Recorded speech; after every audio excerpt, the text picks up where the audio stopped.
Child,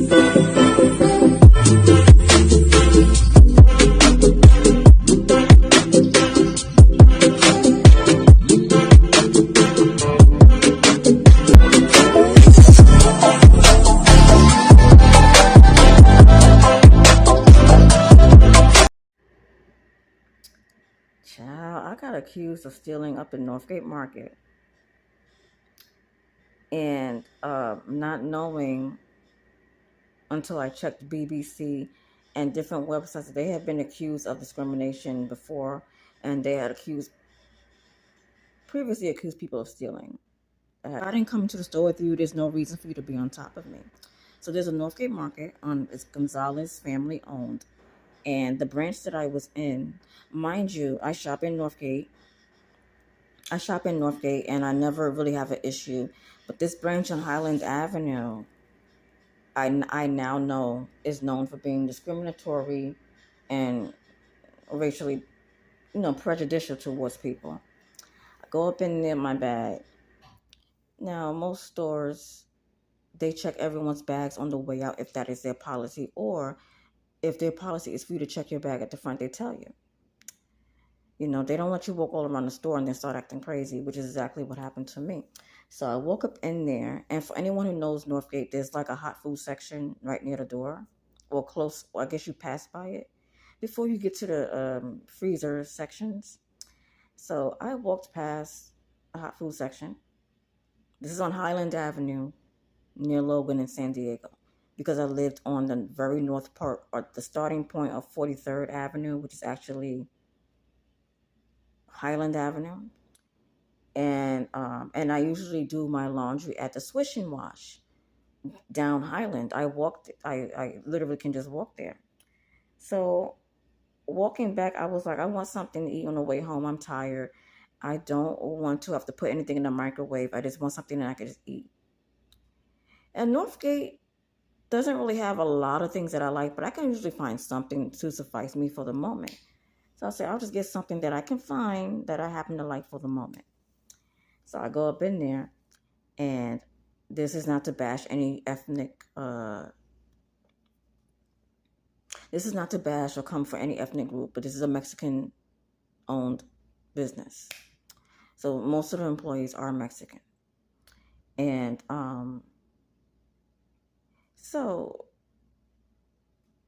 and let's just be honest, being black or whatever, there's going to be times where you just have problems with other ethnic groups treating you funny. And this is not the first time that someone of that ethnic group has treated me in a particular kind of way. It happened on a train where this Mexican guy would not stop acting crazy toward me. Okay, and it's like, come on. So, and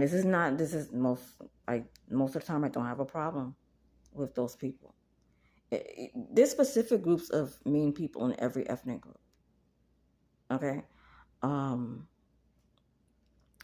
I woke up in there, and a Mexican employee pointed at me. He went up to the security guard and literally pointed at me. And the security guard was looking at me crazy. And I felt funny at that moment, right? So I'm like, all right, I'm just going to try to shop as normal. I don't like what I see already. Why are you pointing at anybody? First of all, I was taught that it's rude to point at people. Second of all, why are you pointing at me as soon as I walk in the door or walk past the door? So I'm going through the aisles and I'm just shopping, trying to act normal, but I'm paying attention because you already done made my antennas go off. And my personality, I can get riled up pretty quickly. My antennas go off pretty fast for any crazy reason, right? So I'm like, all right, I don't like this, but let me just get myself and get up out of here. And if someone says something to me funny, I'm gonna go off. So I get all the way to the right far side of the store. Actually, as I'm walking through the aisles, I see the security guard. So as I get to the far side by the bakery, I notice a security guard is on that same side too, like on the opposite side of the register. So As I'm walking back, I notice he's walking back, and it's like he's just following me all around the store. I get to the register, he lets me pay for my stuff, and then he comes onto my right side, by the register on the left, and he blocks me from leaving. He's like, "Oh, I need to check your bag because I saw you take something of ours and put it in your bag." And I said, "Well, what did I take?" And he said, "I don't know, but it's something of ours." And I said, "I don't." I let him know. I said, "I don't steal. I don't know what you saw. Show me the camera. Show me the footage." This is not verbatim what I said, but this is along the lines of what I was saying. And he said he already checked the camera, and then the store manager, the night manager. This happened like 9 something at night. Comes on the right side of me and said, "I saw you take something." So I asked her, "Well, what did I take and what aisle did I take it from?" And I did ask her what did the product look like. She said, "Oh, I don't know, but it was something." So I said, "Okay, well, can you check the cameras?" "Oh, I already checked." Now they keep telling me they already checked the cameras. Why are you not showing me the camera? You have to prove to me that I'm a thief. And he's doing, not knowing that customers before have been through this in the store. This is my first time shopping at this location because I live at the top of the Highland Avenue. Not sure if I already mentioned that. My camera is so jacked that I'm probably mentioning some of the same things twice. So they're trying to maneuver into my bag and trying to get different ways to check the inside of my big tote bag, and I'm closing my bag off, and I'm like, "Get up out my bag and get away from me." So I started telling security, get away from me. You ain't checking nothing because you accuse me of stealing and I don't steal, and how dare you?" And I just paid for my stuff. Like I had my receipt in my hand. So I started saying, "All right, give me a refund. I want all my money back." So I came up in this Northgate Market, right? They let me walk all around my bags. I don't steal. This man telling me he see me take something, and she's telling me that she see me take something. I'm asking him, "What did I take?" I came to the register. "Okay, yeah, good, yeah," and I paid for my stuff. And then the guy is like, "I saw you take something from us and put it in your bag." So I'm asking him, "What did I take?" He didn't. They didn't do this to anybody else up in here. This was actually started by the store employee. And when I lived at Ocean View House, and I got a video on that too, one of the guys said, it's like they do this to other people of color, because one of the guys said, and he's a person of color, and he said, "Oh, you know that security guard accused me of stealing an orange juice."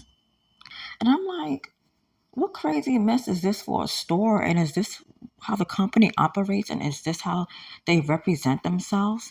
And then for the security guard to be silly enough to engage in this type of thing. So as I was walking out, I said, "Thank you, Northgate, for discrimination." And I don't know if anyone else has gone through this, or it's because the way I look, because why, what other reason could there be? But so I was raised in the Bronx, New York, and we have, so the Bronx is built kind of like San Diego, where there's a lot of highways. Um, there's a lot of open spaces. So this is big plaza, Story Plaza, White Plains Road near Story Avenue, big shopping plaza. And I used to walk there all the time. There used to be a big Kmart there. There used to be a Blockbuster there, and there was a Party City there. And then right on the side of Party City, we had, I think DXL. I think it's called Big and Tall. So this section is called Soundview, and then I guess you cross over to the other side I believe Virginia Avenue. I think it becomes Unionport. I used to work in a Burger King right down there. I stopped working in fast food because people was calling me all types of names, stupid, all kinds of stuff. And I'm standing at the register dealing with nasty customers, and never again. Um, there used to be, so this is Bruckner Commons. There used to be a big old Kmart right on the side that was Toys R Us. They took all that out. They're putting more expensive stuff. They're putting a smash burger in the place of a Chinese restaurant that was, my God, y'all, I drew a blank. But this is a very beautiful neighborhood. I used to live right in 575 Castle Hill, right on the corner of Castle Hill and Randall. It was just a shame that, you know,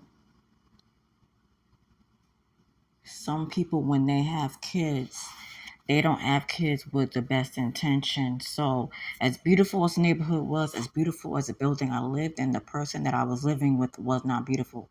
When I say my mother was a bitch in every sense of the word, like every time I would go home, you know, our apartment started to look a little bit better because she became less of a hoarder and less slobbyish because we started getting on her case. But she would like really trash that apartment. And you can't do that. Like you will get kicked out of those apartments. Um, they had to fix up the building. There used to be a lot of leaks. And you know, oh man, I used to be bullied in school. I used to live so I'm in walking distance from so where that red dot is, I was walking distance. So like my building was where the purple mark is. That's how close I was. So I was there all the time. That's what most of my groceries came from and stuff like that. Um so that spot right there on the right side of Modell's, that used to be Party City. On the left side, that used to be what I believe was called DXL. They changed a lot. I felt like a lot of those stores needed to be upgraded. Maybe that's why they changed a lot of places. But when I used to shop in this Party City, I never had no problems. I never had no problems being followed around. I guess because in this neighborhood, most of the people that lived in the neighborhood, some of those people worked there. So it would be like we would be discriminating against our own. But it was, nice black and Latino neighborhood. I liked it. There were a few Muslims there. Um, yeah, Castle Hill. It was really nice. Train station, a whole bunch of buses, and I noticed every time I try to show y'all a clip or something, there's a bus or something because it was a busy area. Um, it was a project. It was cool. We had roaches, okay. And I feel like San Diego has a lot of roaches too. San Diego's beautiful, but San Diego has a lot of roaches too. I'm gonna be honest. I'm not even gonna get it twisted. I moved all the way across the country, and I still bug proof my place because what? So and I hope that you guys like this little section, and it's really nice if you're into being around ethnic people of color. You know, um, but I never had a problem. And then I guess you're gonna experience different things in different neighborhoods. But it was cool. The Party City was cool while it lasted when I was there. I'm gonna make a trip back there because it's really a nice place to be.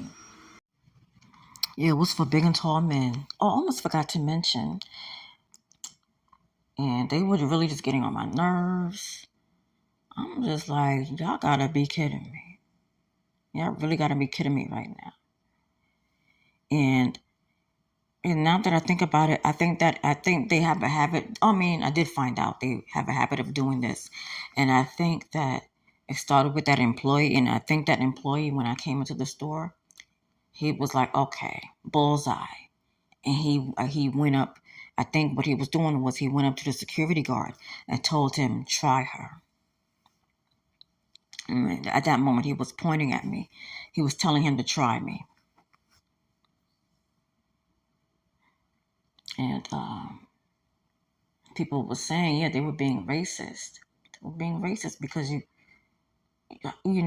didn't even care for the fact that you actually uh, gave them your money. So in the previous clips, when you see me at the register, turn toward the manager, that's me getting a refund. I said, if you're gonna treat me like that, then give me my money back. You're doing all this, and I only bought like what was it, a muffin, a piece of candy. It was some bakery product I bought. It's like you can't really, go shopping anymore. And oh, sidebar and back to the Party City. When I used to go to Party City in the Bronx, I never experienced that in Party City because I've been noticing, and Party City just closed down the last one. I don't know if that was the last Party City. I just left Party City 48 hours ago, and she was of the same group, unfortunately, and she was watching my every move. And I went into the Party City in Palomar, and they were closing down. This was a few weeks ago. And while the store manager himself was like, I was on one side of the store, he stayed on one side of the store for a couple of minutes while I was trying to decide what to buy. And I guess when he seen me looking at him funny, like, cause I'm just looking at him like, what the heck? He kind of like moved away, and then as I came up the aisle, he was standing at the end of one of the aisles. He was watching the section I was in. So it's just like Party City's funny too, but on the West Coast, like the Party Cities over here. I've experienced that too. Like they acting funny. And I don't experience that in party cities on the East Coast. I didn't experience that in the party city up by Rio Vista. It's these two, so that tells me it's specific people that work in places. Um, and I'm probably gonna go through this again, but now I've noticed when I speak up, it kind of like stops it a little bit because eventually they let me walk out the store when I was in Northgate Market, and you see the last clip of me leaving the store because they knew I didn't take anything. So I have filed it's just crazy the stupid stuff people decide to do just because your skin is a little bit darker. And it was crazy to me how the security guard that looked like me, he engaged in the stupidness. And it's kind of like, boy, do you really like the fact that people are discriminating against their own people? Seriously? So yeah, I hope that you guys enjoyed this video. Thank you guys for listening. And that was my experience shopping at the Northgate Market on 43rd. It's 43rd Avenue, or aka Highland Avenue. Thanks for watching.